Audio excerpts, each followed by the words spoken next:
What's up, everybody? Welcome back to the channel. It's your boy Kangaroo Black coming back once again to talk about all the talk that's going around about the college football playoff expansion, getting more teams into the college football playoffs. Okay, but before we get into that, I got some news. I have started a brand new YouTube channel.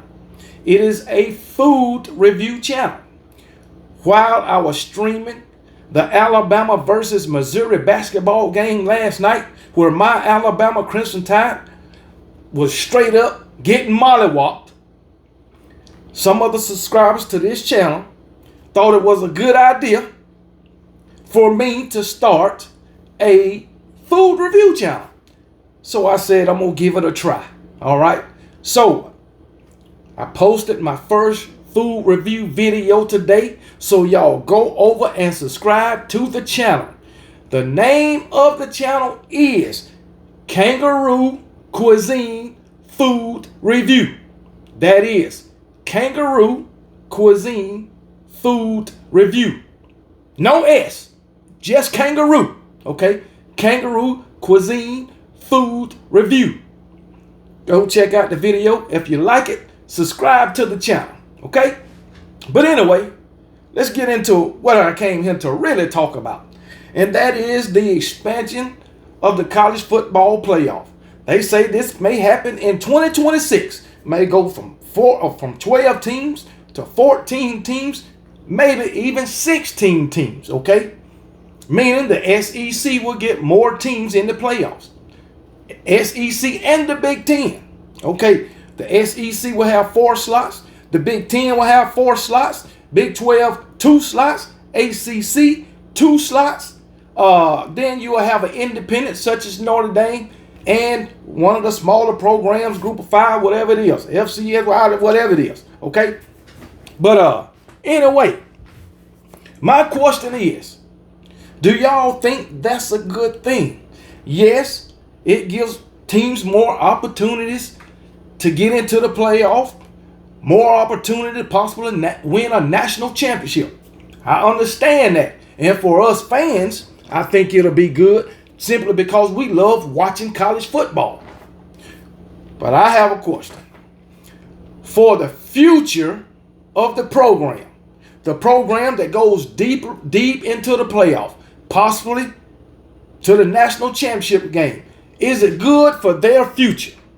Meaning, while everybody else is sitting back watching them, sitting at home waiting on the next year, these teams that's sitting back is already in the transfer portal, taking what they want to take out of the transfer portal. Because remember, while these teams are playing in the playoff, deep into the playoff, possibly the semifinals and national championship games, the transfer portal is already open.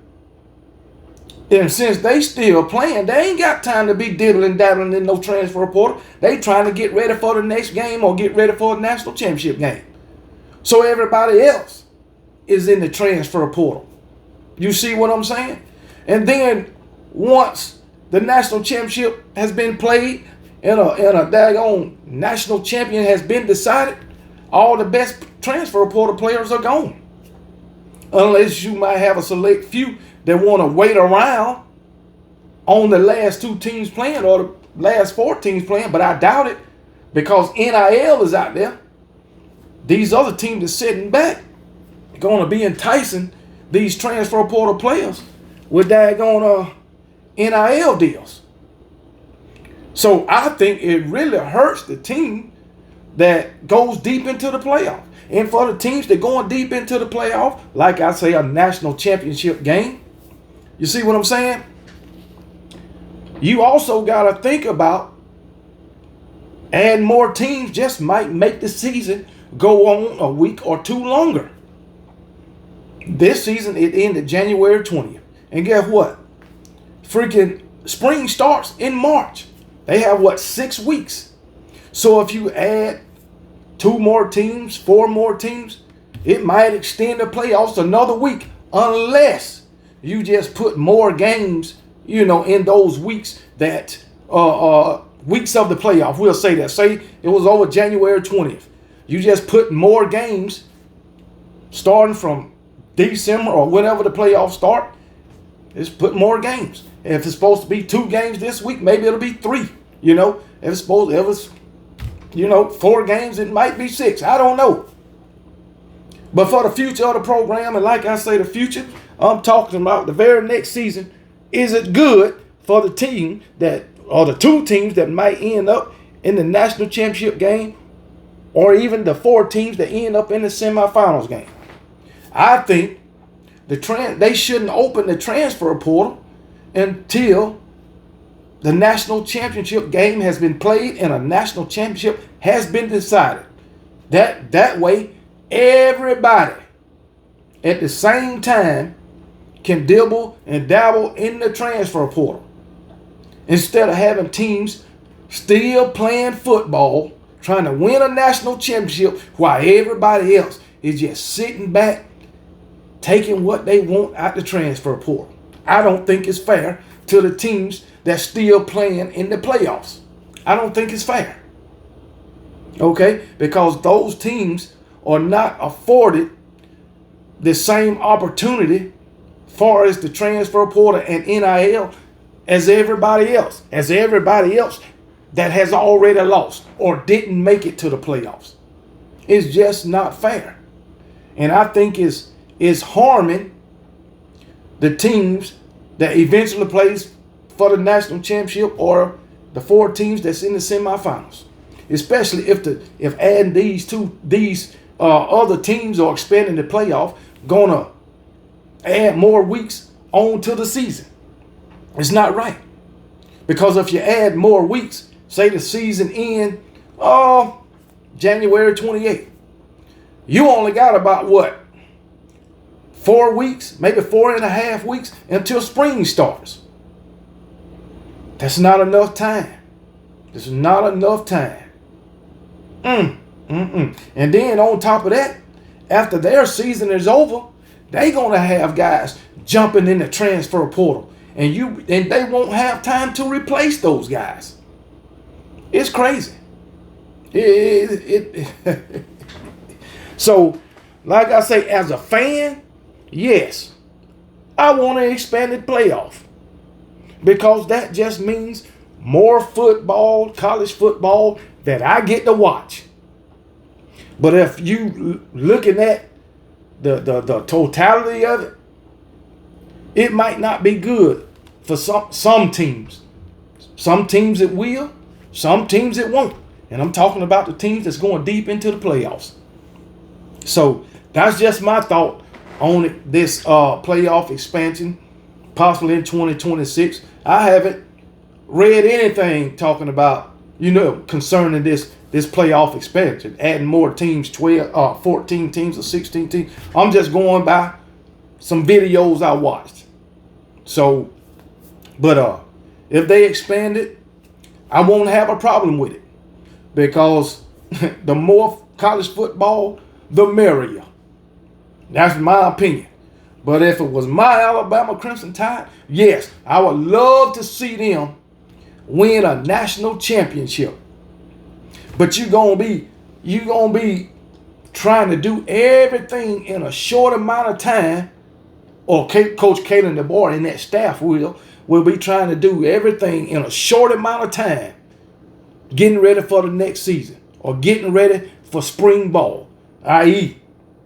trying to get a couple of players out the transfer portal, dealing with the guys that's jumping in the transfer portal, NIL deals, dealing with the incoming true freshmen, plus trying to get ready for spring ball. That is a lot to do in 4.5, maybe 5 weeks. A lot to do. It's already a lot of moving parts with just ending the season in January. Back before this 12-team playoff, it would end like January 9th, 10th, somewhere along in that era. Now, this past season, it went 10 more days. Another whole week and a half. That's taken away from what you got to do in the offseason. Even though for Ohio State, they won a national championship. And Ryan Day even came out and talked about this. He even talked about it. Some teams are afforded the opportunities that their team in Notre Dame wasn't afforded via the transfer portal. So yeah, man, it's give and take now. That's what it is. Give and take. But like I said, I'll take it if that means my Alabama Crimson Tide winning a national championship. I'll take it. But I just don't want them to get there. I want them to win it. Because if you get there and don't win it, you just shit out of luck with nothing. That's all I know, just to say you were second best. So, hey, it is what it is. But I'm sure every college football fan would take that in order for their team to win a national championship. Because I know I would. And I think any other true fan would also. Plus, like I say, it's more college football for us college football fans to watch. All right. So, give me your opinion on what I said about, give me your opinion about what I said on this video. And could I be right or could I be wrong? Just let me know what y'all think. And once again, I started a brand new YouTube channel, food review channel. The name of it is Kangaroo Cuisine Food Review. Kangaroo without an S. Kangaroo Cuisine Food Review. Go subscribe. I posted my first video on it. Okay?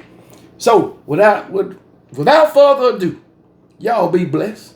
And remember, KB don't give a piss about nothing but the Tide. And roll damn Tide. And matter of fact, I'll put the link to my other channel in the description box. Just go hit the link. All right? And y'all have a nice day.